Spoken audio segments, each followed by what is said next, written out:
Okay guys, GH, welcome back. Okay guys, yeah, that was a bit of fun, that yogi stuff, man. I mean, that drive I hit it, just that tree up here, just, yeah, the tree's like 60 feet high. It just airmailed and took pictures of it as it went over. And I don't hit the ball far with the driver, but I mean, to have it in the air at that distance there, above the tree and still going, was really good. Okay guys, just something for people when we're on this practice regime, and I saw Bill Phillips from MMI yesterday did a video where he was actually really getting committed to being very definite in his practice. Now guys, if you want to be really definite in your practice, once you've warmed up, and you should always, Jack Nicklaus said that he never ever hit any shot in practice, not any shot, without total commitment and a specific purpose. Not any shot. There was no willy-nilly. Even his warm-up wedge, so they always had a specific outcome thought process. And you should do that, guys, from the moment you start practicing. It should be this first shot here, I really want to do something with it. I don't just want to have a loosener or one. You don't get that in golf. So after we've hit some shots and we've committed to it, then you want to get into what I call finite practicing. And to give you some golf course orientation, this is what you should do. Okay, so we're going ahead now. We're going to stand here and we're going to look up there and we're going to pick out 6 targets. Now we can do that on the practice fairway. I got 100 here. I got trees and all sorts of things here. But what we're going to do is we're going to do what we do on the golf course, guys. That's called bagging it. Or the club is always going to be bagged before every shot. Now we're going to get here. Now I don't know what your process is on the golf course, but mine is. Even I play in a buggy, all the time. I don't need any exercise in the golf course because I work out every day. So the last thing I need to do is be walking around a golf course. And I don't like walking around golf course, unless it's a golf course I've never been to and it's flat.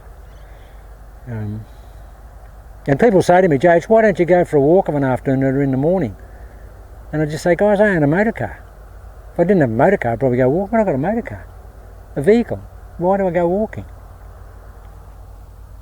So even if I'm in a buggy, after that digression there, I'll get out of the buggy, the clubs are on the buggy, see, I look at what I want, so yeah, okay. And of course we've got a laser these days, I get my distance, and I work out the trouble spots, think, okay, I want to hit a shot. Okay, now I know what shot I want. Okay? I go to the bag and I pull out the club. Now that's what you should do when you're practicing here. I come here, I've warmed up. Don't be okay, now I want to hit some real practice. And I'm going to hit 30 practice shots and I'm going to count them down. And I'm going to hit, in that 30 practice shots, I'm going to hit, maybe no more than 2 or 3 shots with each club. And they will never be to the same target. There will be 3 different targets, and if we're really, what we say in Australia here, if we're really fair dinkum, we'll move the ball around. We won't just hit it from that position there. So I've warmed up, so I've got the tree up here. So I'll get my 5-iron. Okay, I want to hit this. The wind's off the right. I just want to hit a little bit to the right of that tree there. So we need 5-iron, JH. Okay, go over. I've got my 5-iron. Feel the club. As Mo Norman says, just caress it. Tell it you love it. Count Yogi had a great line. He said, you don't grip the golf club, you just hold it. Just hold it. What a great line. Just hold it. I don't have a golf grip, I just have an association with the golf club. I just hold the golf club. So we've got our 5-iron here. I want to hit this just to the right near that pile of rubbish. Yeah, that lies okay. Now that's where the drive ended. Okay, see the shot. As Mo Norman says, taste it. Feel it and taste it. So here we go.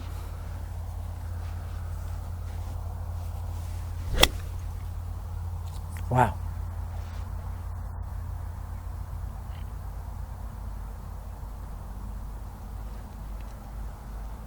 That's a good shot. That's right on the number.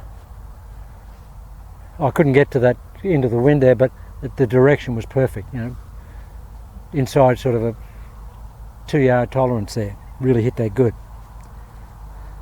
Okay, I've hit a drive up and it's landed there. This is a different hole. This is a much different hole. This is only about an 8-iron into this hole, and there's water in front all around the green. So what's my swing, what's my thought here? Distance to the flag. Flag's only on about 15.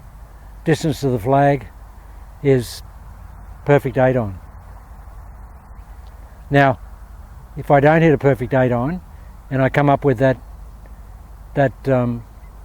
distance just between the flag, one of two things can happen. I might hit the front and then roll back into the water, or the ball might just stop dead, so if I don't hit a good shot.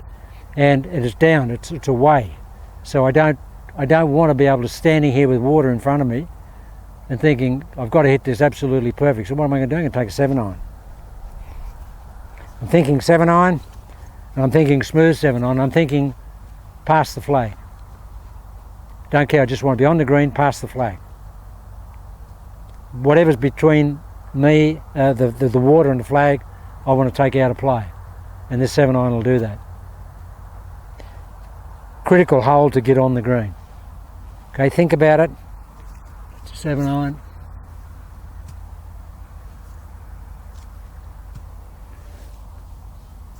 Just a smooth one.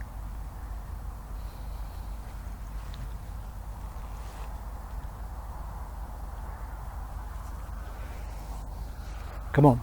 And really score yourself on these shots, guys.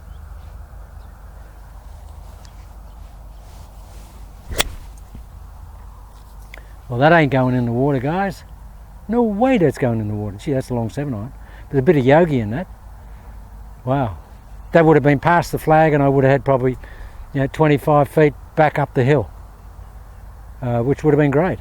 I don't want to be between the water and the flag with a downhill putt. Plus, if I'm between the water and the flag, as I thought, there's a chance if I don't hit it perfect, I'm in that water. So, yeah, that was good. I had a good story there while I was here away from the bag, thinking out the shot. Now the next shot is okay.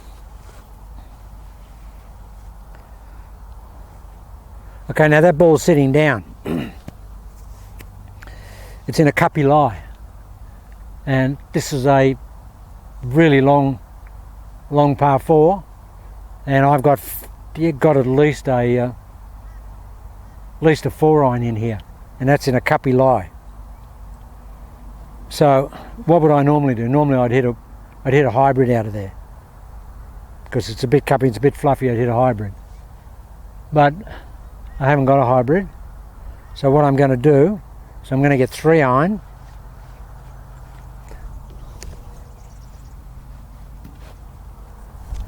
I'm going to hit 3-iron, and I'm going to do the shot what I call, and again this is a shot where I can run this up on the green. I wouldn't do this if there was a bunker in front because I'd be in the bunker. But I know that this is going to come out of this lie, not go very high, and it'll run.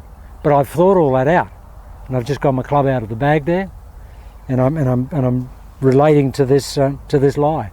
So I know it's going to jump out of here, and it'll run after it gets on the ground because it won't carry that far. Well, it's not going to jump that much because I'm not going to bash down on it. What I'm going to try and do is just hit, basically just a little bit below the equator in the ball. I'm not going to try and squeeze it out of there. I'm going to try and, even though it's cuppy, it's not too cuppy. When people say what's a cuppy lie, it's when it's sitting in like a little cup. It's just the bottom of the ball is down in a little depression. So what I'm going to do is I'm going to try and skim this out of there. Now I know it's going to run, so I'll use the tree, and that'd probably be the right distance today, and I have to run it up onto the green out of this lie. I'm not going to bash down on it.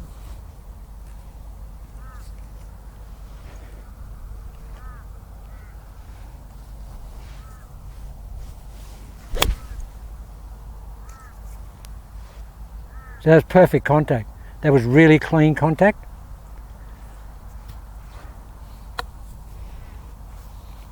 they would have, you know, got up near the green and trundled up onto the green. Had I not had a hybrid in the bag, and there'd been bunkers in front of the green or water, I would have, you know, the shot being, you know, 4-iron shot, I probably would have just dropped back to a 7-iron or something, or an 8-iron, and just knocked it up there with nice pitching distance and just say, okay, just take my medicine, but don't try and hit a career shot, because you won't out of a cuppy lie. And rate yourself on that shot. I'd rate that shot, you know, 9 out of 10. I really hit that pretty well. And what do? I neglected, guys. What do I try and do in a situation like that with the balls down? I actually try and just open the face a little bit.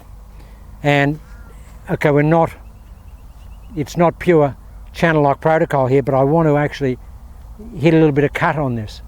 So I'll actually modify the swing a little bit, and I won't be quite as close with the shoulders, come across it and just sort of low skim the ball, and that went up there well. But the thing is, the same again, guys, as I went to the bag, pulled out the club, came back here, and it's real practice. It's exactly what you would do when you're playing golf, because you don't want to just have golf balls, guys, and pull them over, hit shot. Even if you don't want to pull a club out of a bag, put your balls 15 yards over there, so you've got to go and walk over and get them. Just do that, but get away from here, because this is not orientating to playing golf. We don't get multiple options in playing a golf shot on the golf course. We don't get any multiple options. We get one option. So we have to have one option thinking, and we have to build enough confidence and security in our golf swing here to take on the golf course. We don't want to build I think people build security blankets for themselves here that are not applicable on a golf course. They're using the multiple shots here to get a shot. Now that's the security blanket for them is, I've got plenty of shots here and it doesn't matter. Well, let me tell you guys, it matters. It matters when you're trying to play golf and you're trying to score. So it's very important that we practice as we play golf. So you must orientate your practice, and I've said this on a number of occasions, and I've said it from day one when I started playing golf, and even later on when I started teaching very early on. I used to say, you know, you've got to practice as you play. You've got to practice as you play. So yeah, having the bag over there, guys, make yourself walk over, select a club. And if you've got that club and you want to hit a couple of shots, maybe right, left just get a golf ball, even if you've still got the same club, or just put it and move it a bit. Just move it over to here, so you're not hitting from exactly the same place, so the stance is going to feel a bit different. Everything's going to feel different, because every shot on the golf course feels different, and you've just got to orientate to that real difference in playing golf, as opposed to really no difference when you practice at the range. When I see people here, guys, most of the time, at best, it's exercise for most people here. They're really just pulling across, and most of the times the competition see how quickly they can empty the bucket of golf balls. I've got a very good friend of mine I used to play golf with every day. He's the worst in the world. A good practice day for him is how many balls he can hit on the practice tee in the shortest amount of time. That for him is his practice day. I mean, if we practice together, he'll get through 4 buckets to my 1. So guys, you've got to do that. And guys, I see things here. There's a guy comes in here and he's got a massive big tool bag on one of those battery powered push carts, and he's got all the golf clubs in there, and it's a big bag, and it must take him forever to assemble it when he gets it out of his car. He pushes it up here and he's got 2 buckets of balls. You know, like these buckets have about probably 85 buckets. He has 2 buckets of ball. And he puts them on the side. He's got a little container on the side of his trolley, and he pushes them up, and he's got 2 buckets of balls. He's got the big bag, I think. What's he do? He pulls the driver out. Doesn't hit any of the other clubs. Never hits any other clubs. Brings them all up here and just hits the driver. First shot, the warm shot's the driver. The last shot's the driver. And invariably they're all terrible shots. But I've never seen him hit any other golf clubs. Ever. There's a lady that does that here too. She comes and just hits the woods. Doesn't hit any of her irons.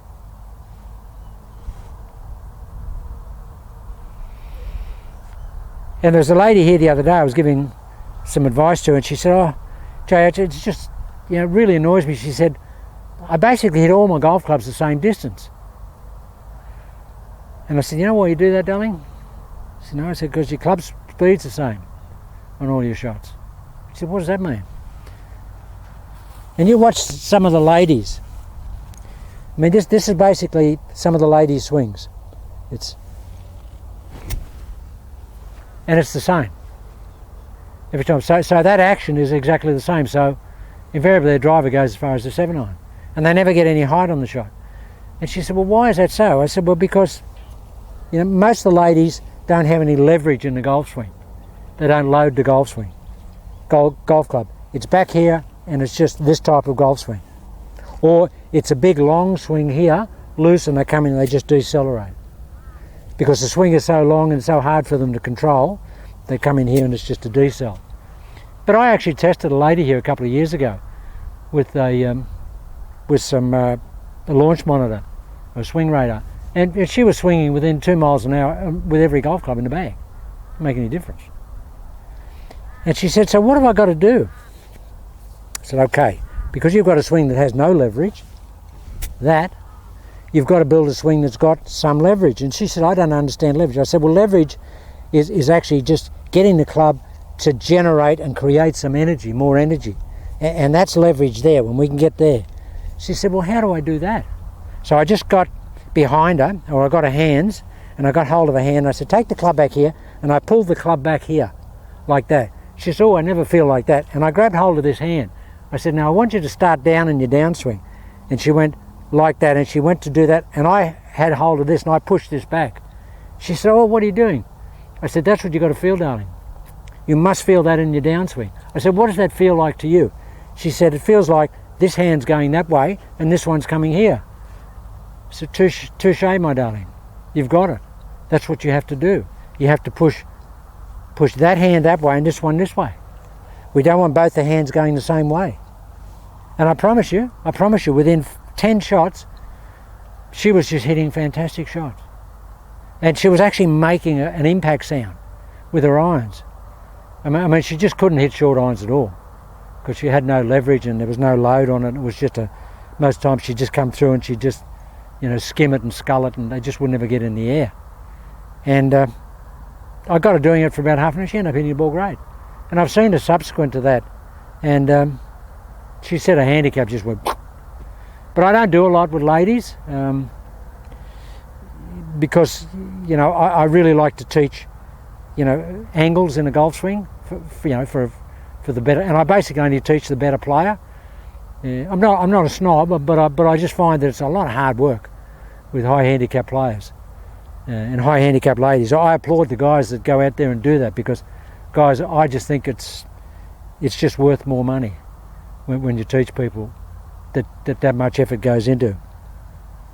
And I've even when I had my teaching facility, I wouldn't teach because I just didn't think that I had the personality for it, and I didn't think, because I used to charge a lot of money for my lessons, I just didn't think they got the benefit out of it really at that time. And if I was going to put in an hour with, and I never did half-hour lessons, hour was a minimum. Most time they're hour-and-a-half lessons, because you can't. Most time I'll talk to someone for 15 minutes, maybe 20 minutes in a lesson to get them and get them responding to me and get them understanding. So a half-hour lesson not going to do anybody any good. I like 1.5-hour lessons, and of course they cost a lot of money in those days. So I was not much good for the high handicap player, and I had my other coaches look after them. But this lady, I said, "Darling, just get here." And she said, "Oh, well, what does it feel like?" She said, "I'm pulling this hand this way and pushing that one there. That's what that feels like." And she started to bomb it. Okay, it was a big digression there, guys. But, and I don't even know why I got onto that. But that's practice, guys, proper practice. Oh, that's the reason I got into that, was that people come in and they don't practice at all. They just have exercise. There's no method or process in their thinking for practice. Don't be one of those people.